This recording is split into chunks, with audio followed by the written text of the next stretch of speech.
वेगळ्या प्रकारचे कंद आहेत आणि ह्यांना रोग आणि कीड नसतात. तर हे कंद पचायला जड, पचायला हलके, पौष्टिक असे वेगळ्या प्रकारचे असतात. आणि ह्या कंदामध्ये ऋषीमुनी कंदमुळे खाऊन जगले. तर हा जो कंद आहे एवढा मोठा कंद आहे, तर हा अजून चांगला झाला की 25-30 किलोचा होतो. ह्याला काय होतं, इथून कोंब येतो आणि इथून मुळे येतात आणि ही जी पांढरी मुळे आहेत हे ऍसिड सोडतात मातीमध्ये. आणि मग या ऍसिड वरती वाढणारे जीवाणू ह्याच्यातनं ऍसिड सोडल्याने याला नायट्रोजन पाहिजे, तर नायट्रोजन रिलीज करणारे जीवाणू ह्याच्याभोवती वाढतात आणि याला नायट्रोजन देतात. मग याची नायट्रोजनची गरज पूर्ण झाली की तो फॉस्फेटसाठी जीवाणू वारंवार स्त्राव सोडतो आणि मग हा सतत स्त्राव वेगवेगळे सोडत असतो त्याच्या वयानुसार. आणि मग ते जीवाणू तिथे तयार होतात. त्यांना काय लागतं, तर हे ऑर्गॅनिक मॅटर लागतं. हे जेव्हा काळं बनतं, आता याच्यामध्ये असंख्य किडे आहेत, हे जेव्हा काळं बनतं ते ह्युमस म्हणतात त्याला. आणि हे जीवाणूंचं सगळ्यात मोठं खाद्य आहे. आम्ही हे सगळं काढून गोळा करून टाकून देतो. आणि हे झाड आहे उमराचं.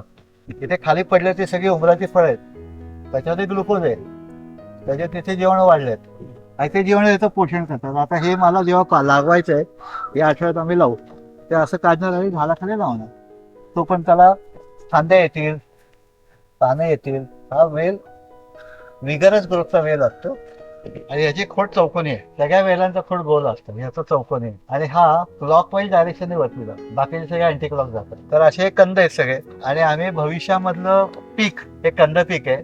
कारण जमीन चांगली होते, रोग नाही, कीड नाही, औषध नाही, वातावरणाचे बदल अतिशय कमी. जे पाऊस खूप आला सगळं पीक गेलं, पण हे वाढणारच आहे. पाऊस नाही आला तरी हे वाढणार आहे. आणि मग ह्याच्यातनं पोषण मूल्य जे आहे ते रिच आहे, त्याचे ह्याच्यात इम्युनिटी तयार होते. आणि आपण हे कंद खाणं सोडून दिलं. आता हा जो आहे अजून वेगळा आहे, कारण याचा कंद गोल आलाय रोप. याच्यात पानांचा आकार वेगळा असतो, पानांचा रंग वेगळा असतो. अशी भारतात साधारण 30 प्रकारचे कंद खाल्ले जातात. आपण 8 एक कंद गोळा केले आणि ते फूड फॉरेस्ट मध्ये जमिनीतली सुपीकता वाढवत स्वतःला जगवत आपल्याला अन्न देतात. ते जमिनीच्या आतली पिकं आणि आंबा जमिनीच्या वरचं पीक, अशी वेगळी पिकं शेतीमध्ये आपण लावत असतो आणि वाढवत असतो.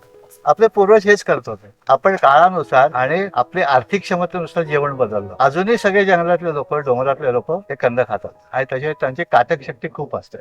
तर याचा नेहमी विचार करायला पाहिजे की मला शेती करत असताना मला जगायचंय आणि निसर्गाला जगवायचंय. तर हे निसर्गाला जगवण्याचं रचना आहे.